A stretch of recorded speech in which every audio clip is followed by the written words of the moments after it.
खाली बिस्तर। रात का अंधेरा था। अस्पताल शांत था। रीमा नई नर्स ड्यूटी पर थी। वह वार्ड में घूमी। सब खाली थे सिवाय एक के। रीमा ने धीरे धीरे वार्ड के गलियारों में कदम रखा। हर कदम के साथ उसके जूते की आवाज गूंजती थी। अस्पताल की दीवारें जो दिन में जीवन से भरी रहती थीं, अब रात के सन्नाटे में डूबी हुई थीं। हर कोने में अंधेरा था और हर बिस्तर खाली। रीमा ने एक एक बिस्तर को ध्यान से देखा। कुछ बिस्तरों पर चादरें ठीक से बिछी हुई थीं, जबकि कुछ पर चादरें अस्त व्यस्त थीं, जैसे किसी ने जल्दी में उठकर छोड़ दिया हो। वह सोचने लगी कि इन बिस्तरों पर कौन कौन लोग सोए होंगे, उनकी कहानियां क्या होंगी। अचानक उसकी नजर एक बिस्तर पर पड़ी जो बाकी बिस्तरों से अलग था। उस बिस्तर पर एक मरीज लेटा हुआ था। वह बिस्तर खाली नहीं था। रीमा ने धीरे धीरे उस बिस्तर की ओर कदम बढ़ाए। मरीज की सांसें धीमी और गहरी थीं। रीमा ने अपने हाथ में पकड़ी फाइल को देखा। ये मरीज कौन था? उसकी हालत कैसी थी? वह सोचने लगी कि इस मरीज की देखभाल कैसे करनी है। अस्पताल की रातें हमेशा रहस्यमयी होती हैं। हर रात एक नई कहानी लेकर आती है। रीमा ने अपने दिल में एक संकल्प लिया कि वह इस मरीज की पूरी देखभाल करेगी। फुसफुसाहट, एक ऐसा शब्द जो रीमा के दिल में डर की लहर पैदा कर देता था। रीमा ने एक आवाज सुनी। यह आवाज किसी के कानों में धीरे धीरे फुसफुसाने जैसी थी, जैसे कोई गुप्त संदेश देने की कोशिश कर रहा हो। धीमी फुसफुसाहट, जैसे कोई बात कर रहा हो। यह आवाज इतनी धीमी थी कि उसे समझ पाना मुश्किल था, लेकिन रीमा को यकीन था कि उसने कुछ सुना है। वह उस बिस्तर के पास गई।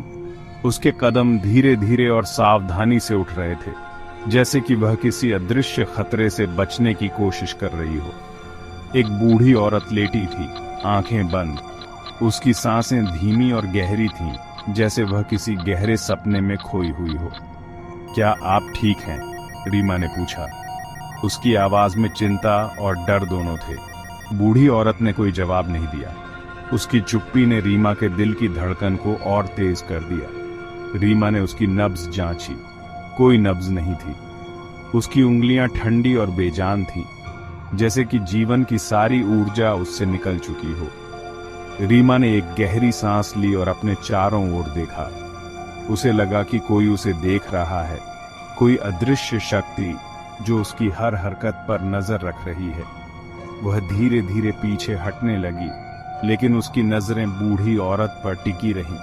अचानक उसे फिर से वही फुसफुसाहट सुनाई दी। इस बार यह और भी स्पष्ट थी, जैसे कि कोई उसके कानों में सीधे बोल रहा हो। रीमा ने अपने कानों को ढक लिया और जोर से चिल्लाई, कौन है वहां? लेकिन कोई जवाब नहीं आया। उसकी आवाज खाली कमरे में गूंजती रही। रीमा ने अपने आप को संभालने की कोशिश की और फिर से बूढ़ी औरत की ओर देखा। उसकी आंखें अब भी बंद थीं, लेकिन उसके चेहरे पर एक अजीब सी मुस्कान थी। रीमा को लगा कि वह पागल हो रही है। उसने जल्दी से कमरे से बाहर निकलने का फैसला किया, लेकिन जैसे ही उसने दरवाजा खोला, उसे लगा कि कोई उसके पीछे खड़ा है। उसने मुड़कर देखा, लेकिन वहां कोई नहीं था। उसकी सांसें तेज हो गईं और उसने दौड़कर बाहर जाने की कोशिश की, लेकिन हर कदम पर उसे ऐसा महसूस हो रहा था कि कोई उसका पीछा कर रहा है। रीमा ने अस्पताल के बाहर पहुंचकर एक गहरी सांस ली और अपने आप को शांत करने की कोशिश की, लेकिन वह फुसफुसाहट अब भी उसके कानों में गूंज रही थी।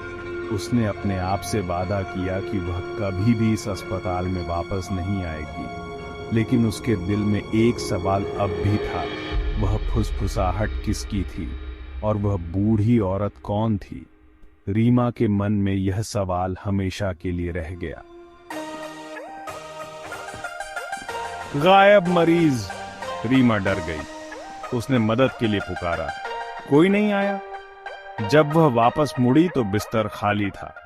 बूढ़ी औरत गायब थी। भागने का रास्ता नहीं, ये एक ऐसा स्थान था जहां से कोई भी बच नहीं सकता था। हर कोने में अंधेरा और हर कदम पर डरावनी आवाजें। अचानक दरवाजे बंद हो गए, लाइट चली गई।